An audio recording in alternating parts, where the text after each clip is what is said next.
বাহাদুর টিলাতে সঞ্জিত পাল, পিতা শ্রী মনীন্দ্র পাল, ওনার বাড়িতে আমরা এক্সিকিউটিভ ম্যাজিস্ট্রেট, ফরেন্সিক টিম এবং স্থানীয় সাক্ষীগণের উপস্থিতিতে রেড এবং সার্চ করি। সার্চ করে ওনার বাড়ি থেকে আমরা 1247 বোতল এসকপ কফ সিরাপ উদ্ধার করি এবং এই পরিপ্রেক্ষিতে আমরা একটি এনডিপিএস ধারায় মামলা নিয়েছি।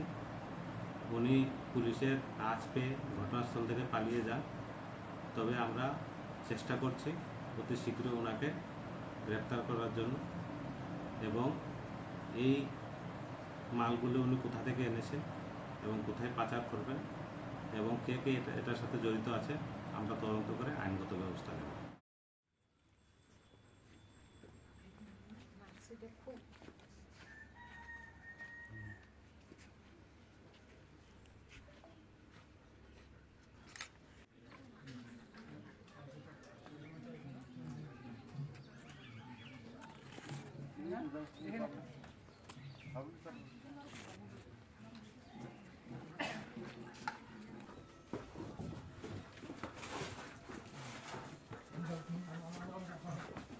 একটা করে